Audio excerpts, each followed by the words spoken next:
Alright guys, TacticalRab back again today. Hope you're all doing well and enjoying your day so far, and as the days tick down to the start of Stage 5, the final stage of the CDL for 2021, questions are being raised as to how good some of these teams that have made changes will be when we get back to this Stage 5 environment. Los Angeles Guerrillas, Los Angeles Thieves, certainly not looking good by many metrics at the present time. And tweeting your thoughts in the comment section below. Like if you guys enjoyed the video, subscribe if you are new as always, I greatly appreciate it. I really upset the channel, thank you very much indeed for doing that. First of all, thought this is kind of funny from Joey Nubsy, coach over at the Seattle Surge. When I don't com is because I am calculating spawns, guess that Surge player. Seems like it's going to be classic here in the replies. So yeah, pretty entertaining stuff nonetheless. Let's talk about this then from the Los Angeles Guerrillas. This is one of the more embarrassing things I think I've seen. Now yes, it is scrims, yes it is practice, but this is not ideal by any means. So this comes out yesterday, a few people were talking about this. The Los Angeles Guerrillas Academy. Let me bring this up on screen for you guys to, well, enjoy it in all its glory, I suppose. So this is what was going on yesterday. We had Los Angeles Guerrillas Academy scrimming up against their main team.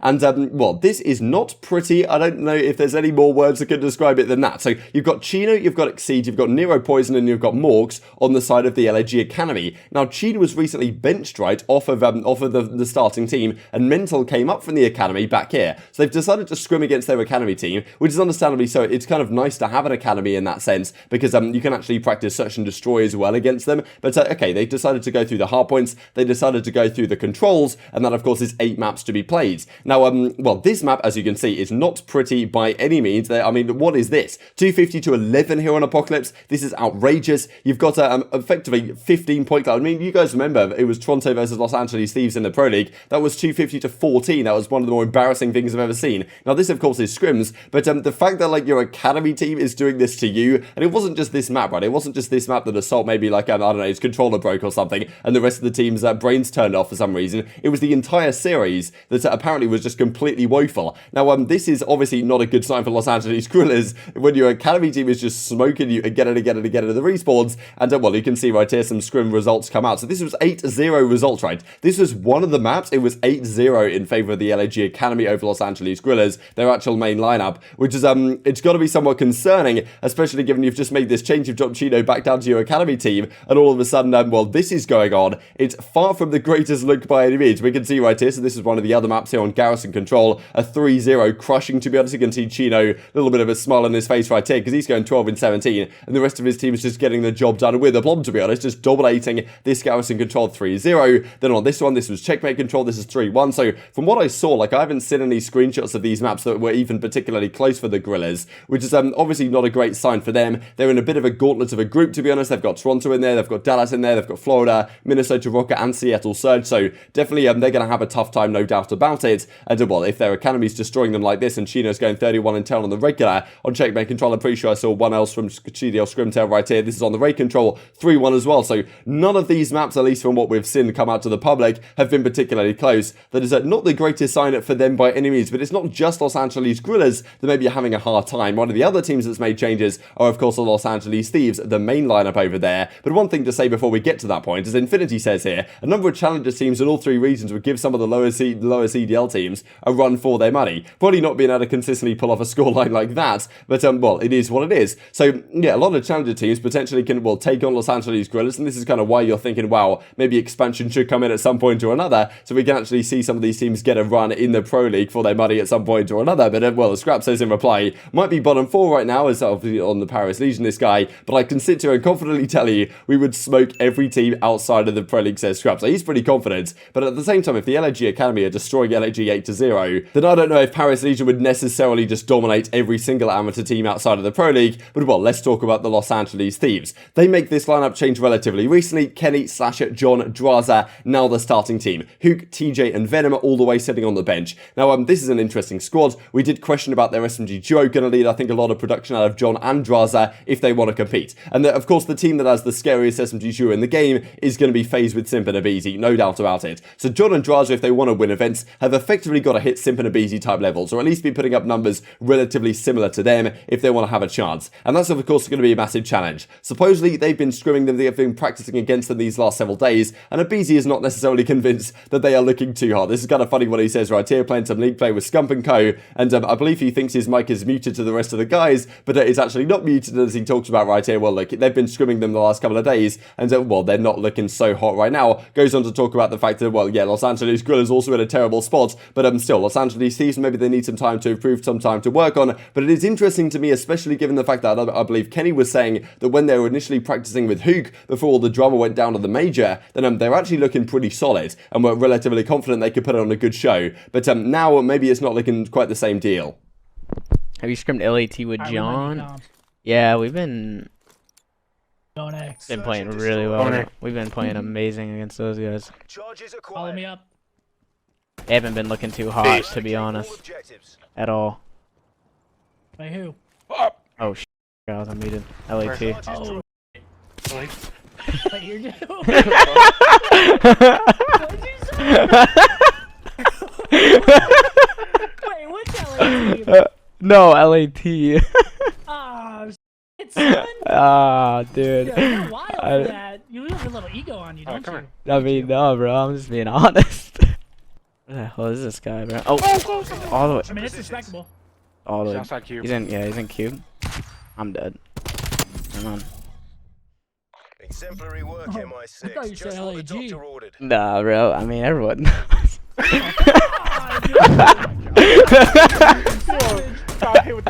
Come on, bro. You saw the Reddit post today. Jesus. God damn.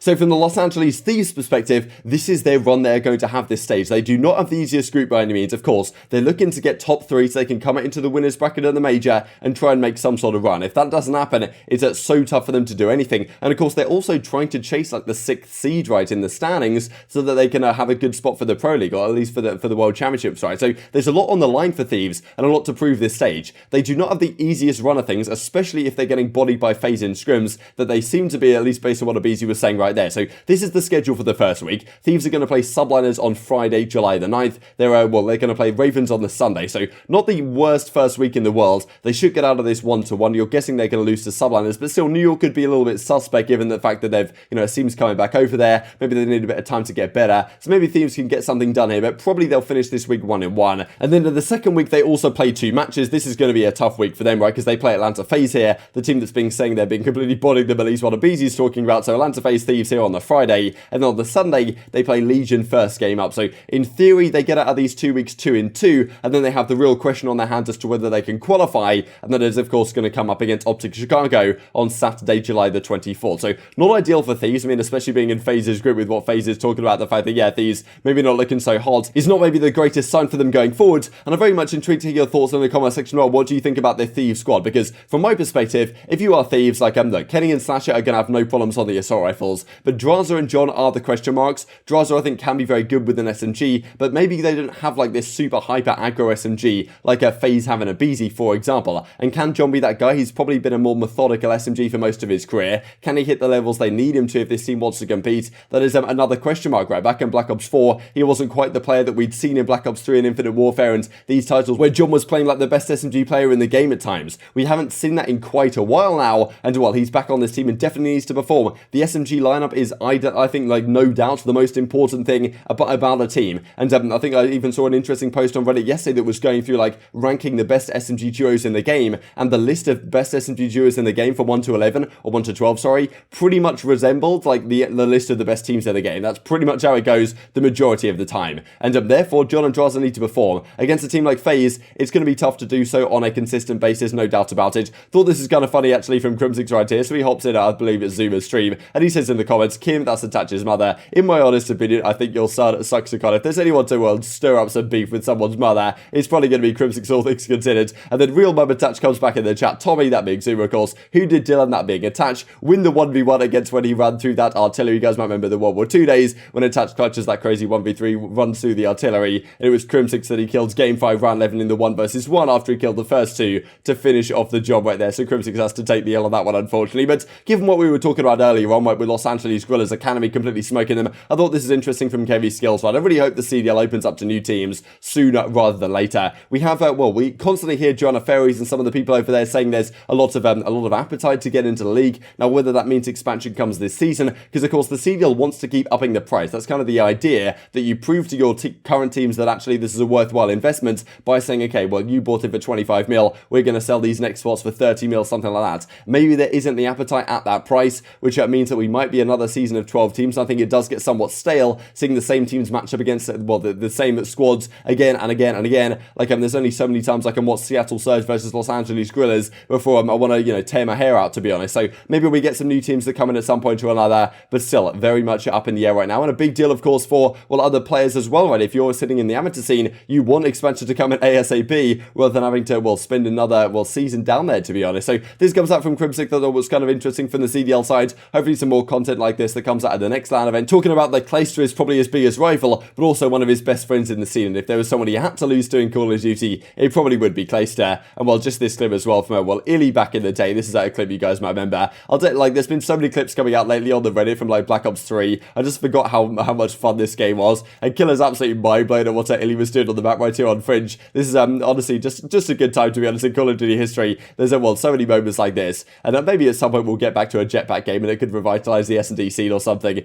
But, of course, World War II Vanguard, as we talked about earlier today, seems to be what is happening relatively soon. And do take your thoughts in the comment section on all those. Hope you guys enjoyed the video. If you did enjoy it, I'd greatly appreciate a like on the video. Really helps out the YouTube record, and I know you enjoy this content. Other people like you may enjoy this content as well, and I've grown the competitive Call of Duty community. Thank you for watching as always. Take care, and I will see you next time. What player do you consider to be your rival? What makes you want to beat them so bad? I'd probably have to say Clay. I wouldn't really say he's a rival, but he's probably one of my best friends in the scene, in the community. So it's funny. It's like I'd want to beat him, but if I'd want to, like, if it was okay to, like, lose to anyone, like, I probably wouldn't mind Clay beating me.